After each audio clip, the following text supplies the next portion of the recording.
Good morning, thank you to come. So I'm going to give a short presentation of our joint work with Laurent Cohen on Vese Attention U-Net, where we try to combine deep learning methods with classical segmentation methods such as Vese. So I will briefly give a short introduction on segmentation in the realm of deep learning, then present the Vese functional, then present the U-Net architecture, which is the deep learning model we use in our presentation, and a short recall on the attention module to introduce the Vese attention module, and finally some results. So first, what we wanted to do is to be able to study in finer details the segmentation performed by convolutional neural networks, and to reach this goal, we introduced a new attention gate minimizing the Vese energy. The idea was to have inside a neural network a resolution of a PDE, and to also be able, in that way, through the use of the attention mechanism, to observe the spatial information on which the neural network had focused.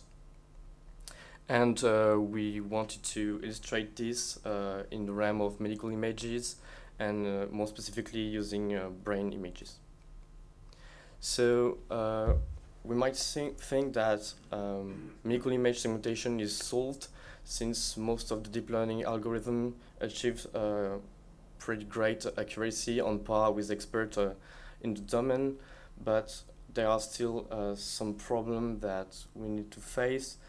First of all, is that to have some data, we have to label it, and it takes a whole lot of time for the medical expert to create data sets. And it's also sensitive data, so much of the data isn't easy accessible, and we have to keep in mind that the idea is to have an algorithm that will be used in the future in a hospital or your common doctors, and to be able to create algorithms that are reliable, we need to find other way than just using a plain deep learning model that might be thought by the medical domain as a black box and don't understand why we should trust the results. So as an example of segmentation, here we have just a brain, and we would like, for example, to have an algorithm telling us where is the white matter inside the brain. So why do we use CNN nowadays? Well, for more than 10 years now, they have revolutionized the field in images. They've been able to segment anything, to classify anything, and do a wide variety of tasks. And in the case of medical data, one of the prominent architectures is the U-Net, and is the most used architectures when doing medical image segmentation. So how does it work? Classically, we have an input image. It's processed by the CNN, and the CNN will just output a segmentation. And to better understand how the segmentation is chosen, actually, the neural network, if we look at greater detail, will output a matrix of values between 0 and 1s, and then you choose a threshold to push all the values to 0 and 1s, and the ones will be pixels where the deep learning model has confidence that there is inside this pixel a tumor cell, or there is none.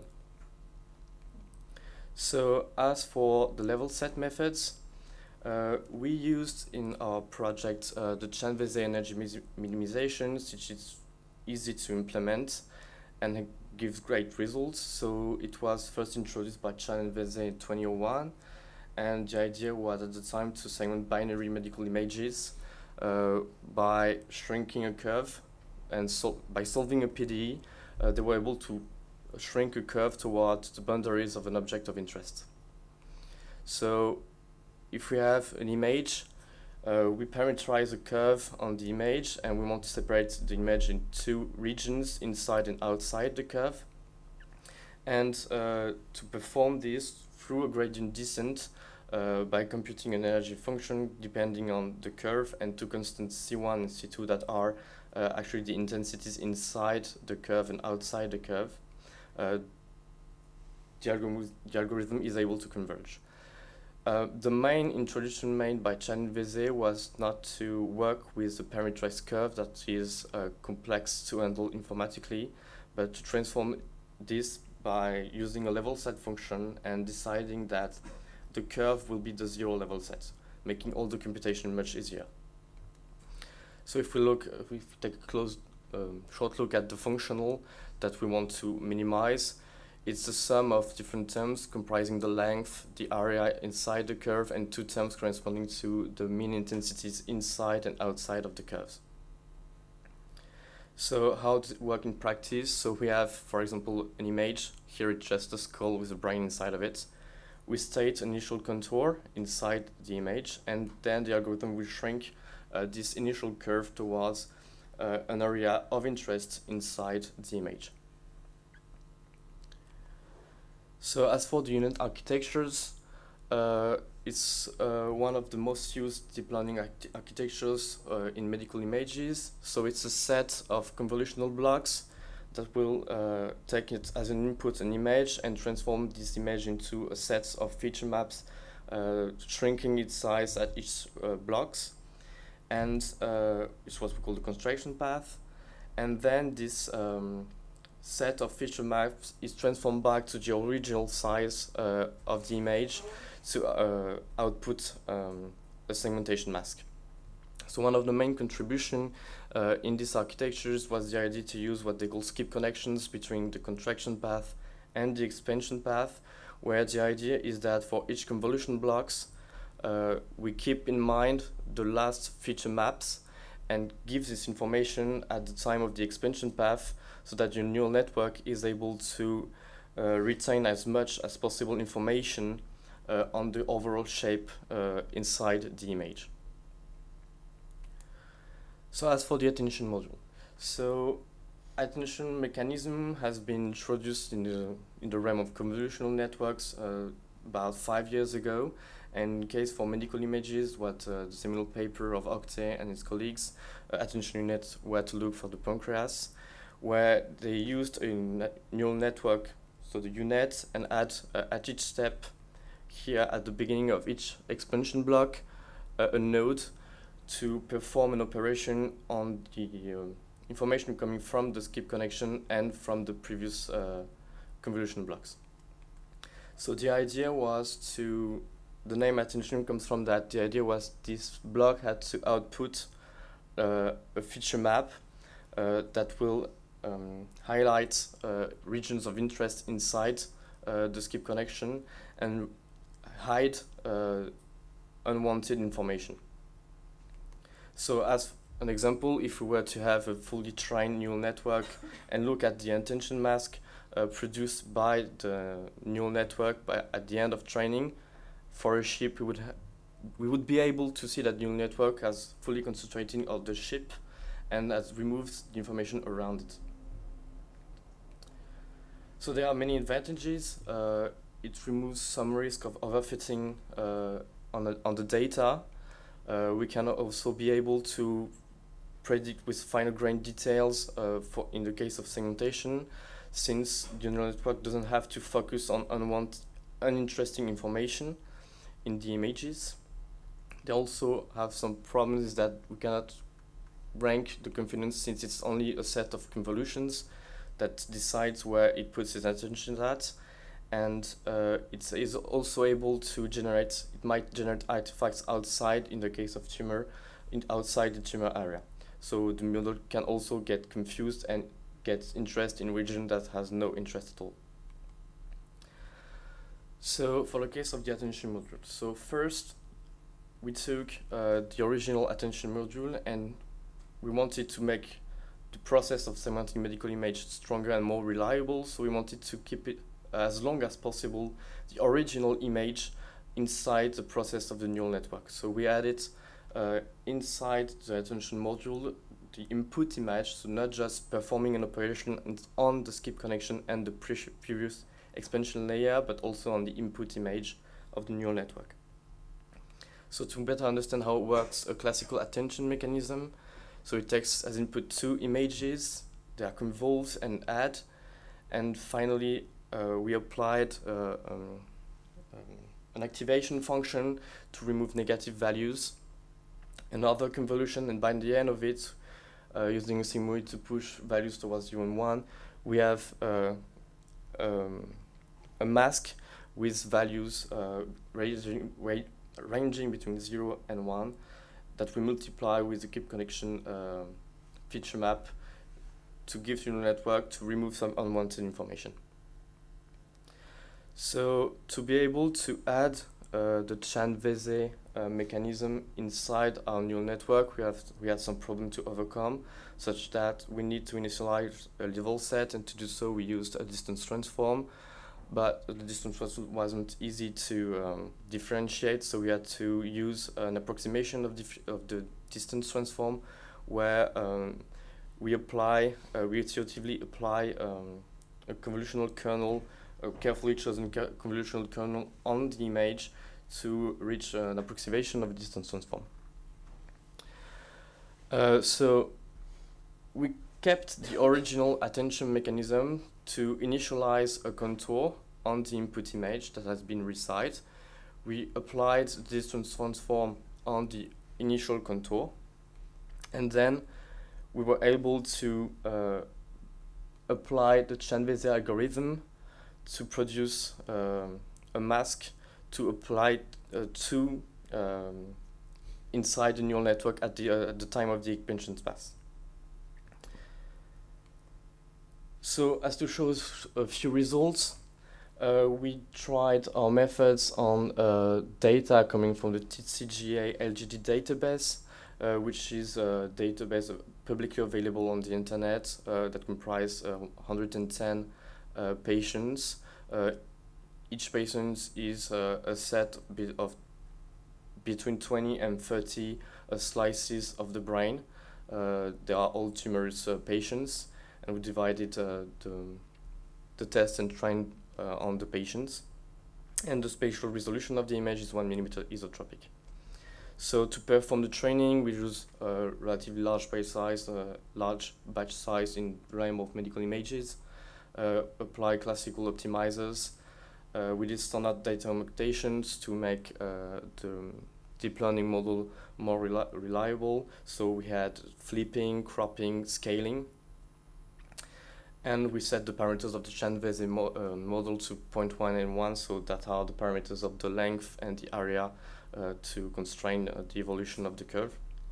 And we saw that training this modified model only took one more second per epoch. So we were able to achieve at least on par results with the state of the art and improve some results on key metrics such as the Hausdorff distance and false negative rate, so that we don't say that a pixel is not a tumor when it's a tumor. And to have a more qualitative look at the results, one of the things is that we were able to converge much more rapidly to good segmentation results by the use of the Chan-Vese algorithm. So here we are showing the evolution of the attention map inside your network. So it's the last attention map inside your networks. It's each attention mask has a different size. So the last one is the biggest one, so we can see what is really happening. And we can see that we're quite fast, the neural network, and with the use of Chan-Vese, is able to create an attention mask that surrounds almost perfectly the tumor inside. So if we were to compare with the original U-Net, we found that on our database and some others, the original Attention U-Net also gave a great detail of an attention around the tumor, but also what we called the artifacts that could hinder the overall results of the segmentation, but not our model. So what we tried to do was not to propose a method that was going to produce incredible results. We wanted to propose a method that was able to combine classical deep learning methods with all the segmentation methods, and that were, in the idea, that will constrain the neural network during the training to follow some mathematical laws. So here it's a PDE.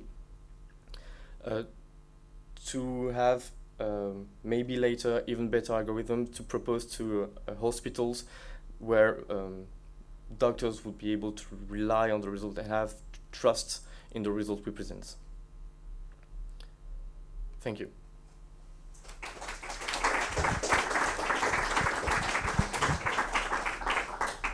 Thank you very much for this nice talk. So are there some questions? Usually 3D methods give better results than 2D. And can you extend the energy function you presented to 3D? Yes, we can, but we have and to surface. We have a problem with computational resources. So we don't have the resource and time to that easily go to 3D. So it's a goal we had in mind to also do it in 3D, but till now we haven't had time to push all this to 3D. This is the first one, and the second one. What happens whenever you have several connected components? So here in this first outlook, we did only one connected components. We did some experiments with multiple connected components, but till now the results are not stable enough to be presented. So we stayed with a simple case of one connected component. Are there some other questions? Thank you for your talk. I'm just curious about the Vese optimization algorithm. I didn't quite well understood how do you parameterize your contours and how do you optimize? So the initial contour, you can actually parameterize it not far from the object of interest if you want it to converge. So like in the image, a square is just fine on the image. In the case of our model, we initialized it using the initial attention mask, which will give a contour that is close to the objective. And then if you ask maybe of the parameters mu, eta, it's just you parameterize it by your knowledge of the domain and trials and error. There is no definite method to choose mu and eta that would work every time. And so your curve C, in which space does it live? Here it's a function, so it's RD. Here we're using R2, sorry. Okay. Okay, thank you. Some other questions?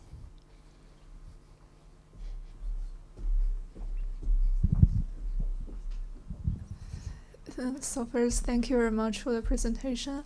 I was wondering why is U-Net preferred over the variential autoencoder?